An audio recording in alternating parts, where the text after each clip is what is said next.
कानपुर में DM versus CMO की लड़ाई चल रही है और कई महीनों से ये लड़ाई चल रही है, लेकिन अब ये लड़ाई थम गई है क्योंकि सीएम योगी आदित्यनाथ ने इसमें दखल दे दिया है। बड़ी जानकारी आपको दे रहे हैं। बता दें कि कानपुर में डीएम वर्सेस सीएमओ की लड़ाई लंबे समय से चल रही है। महीनों से ही ये विवाद थमने का नाम नहीं ले रहा था। सीएम योगी आदित्यनाथ ने इस पूरे मामले में, पूरे विवाद में खत्म करने के लिए दखल दिया है। कानपुर के सीएमओ रहे हरिदत्त सस्पेंड कर दिए गए हैं और इसी के साथ ही श्रावस्ती में भी तैनात डॉक्टर उदयनाथ को नया सीएमओ बनाया गया है। नए सीएमओ की नियुक्ति कर दी गई है। सीएम योगी आदित्यनाथ ने अब इस पूरे मामले में दखल दिया, जिसके बाद इस मामले को जड़ से ही उखाड़ कर फेंक दिया गया। विवाद दिल्ली के बाद सीएम योगी ने अब इस पर कड़ा रुख अपनाया है। सस्पेंड कर दिया गया है उस सीएमओ को और इसी के साथ ये पूरा विवाद अब थम चुका है। अब जाहिर सी बात है कि पेमेंट रोकना पड़ा। अब 30 लाख का सामान के लिए अभी जो उस समय तत्कालीन जो बायर थे, बायर मतलब जो जैम बायर थे हमारे, डॉक्टर सुबोध प्रकाश यादव थे, उन्होंने उसको मेरे को बिना बताए 15 तारीख को संडे में 15 दिन का सामान सप्लाई का एक्सटेंशन दे दिया, जबकि 12 दिसंबर को उनका सामान सप्लाई का पीरियड खत्म हो चुका था। अब इन्होंने जब उसको एक्सटेंशन दे दिया तो 15 दिन का उसको टाइम मिल गया। अब वो मुझसे फाइट करने लगा कि मेरा सामान लीजिए, मुझे नहीं पता, आपके ऑफिस से मुझे टाइम मिला है। मैंने बहुत कोशिश की, नहीं बात समझी, तो उसने फिर वो सामान सप्लाई किया। फिर उसके बाद में वो बार उससे कि मेरा सामान भी आ गया। मेरा कानपुर में डीएम वर्सेस सीएमओ की लड़ाई चल रही है और कई महीनों से ये लड़ाई चल रही है, लेकिन अब ये लड़ाई थम गई है क्योंकि सीएम योगी आदित्यनाथ ने इसमें दखल दे दिया है।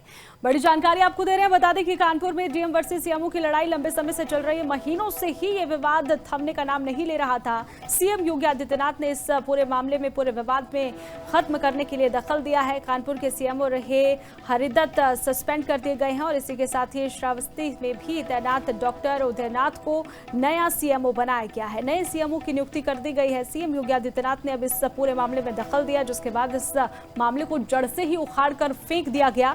विवाद दिल्ली के बाद सीएम योगी ने अब इस पर कड़ा रुख अपनाया है।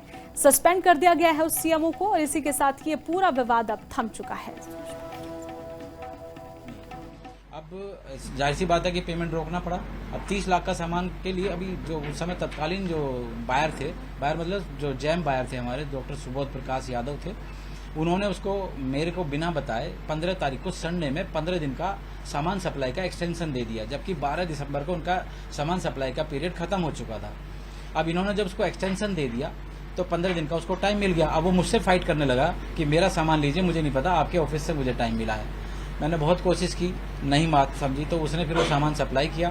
फिर उसके बाद में वो बार उससे कि मेरा सामान भी आ गया। मेरा कानपुर में डीएम वर्सेस सीएमओ की लड़ाई चल रही है और कई महीनों से ये लड़ाई चल रही है, लेकिन अब ये लड़ाई थम गई है क्योंकि सीएम योगी आदित्यनाथ ने इसमें दखल दे दिया है। बड़ी जानकारी आपको दे रहे हैं। बता दें कि कानपुर में डीएम वर्सेस सीएमओ की लड़ाई लंबे समय से चल रही है। महीनों से ही ये विवाद थमने का नाम नहीं ले रहा था। सीएम योगी आदित्यनाथ ने इस पूरे मामले में, पूरे विवाद में खत्म करने के लिए दखल दिया है। कानपुर के सीएमओ रहे हरिदत्त सस्पेंड कर दिए गए हैं और इसी के साथ ही श्रावस्ती में भी तैनात डॉक्टर उदयनाथ को नया सीएमओ बनाया गया है। नए सीएमओ की नियुक्ति कर दी गई है। सीएम योगी आदित्यनाथ ने अब इस पूरे मामले में दखल दिया, जिसके बाद इस मामले को जड़ से ही उखाड़ कर फेंक दिया गया। विवाद दिल्ली के बाद सीएम योगी ने अब इस पर कड़ा रुख अपनाया है। सस्पेंड कर दिया गया है उस सीएमओ को और इसी के साथ ये पूरा विवाद अब थम चुका है। अब जाहिर सी बात है कि पेमेंट रोकना पड़ा। अब 30 लाख का सामान के लिए अभी जो उस समय तत्कालीन जो बायर थे, बायर मतलब जो जैम बायर थे हमारे, डॉक्टर सुबोध प्रकाश यादव थे, उन्होंने उसको मेरे को बिना बताए 15 तारीख को संडे में 15 दिन का सामान सप्लाई का एक्सटेंशन दे दिया, जबकि 12 दिसंबर को उनका सामान सप्लाई का पीरियड खत्म हो चुका था। अब इन्होंने जब उसको एक्सटेंशन दे दिया तो 15 दिन का उसको टाइम मिल गया। अब वो मुझसे फाइट करने लगा कि मेरा सामान लीजिए, मुझे नहीं पता, आपके ऑफिस से मुझे टाइम मिला है। मैंने बहुत कोशिश की, नहीं बात समझी, तो उसने फिर वो सामान सप्लाई किया। फिर उसके बाद में वो बार उससे कि मेरा सामान भी आ गया। मेरा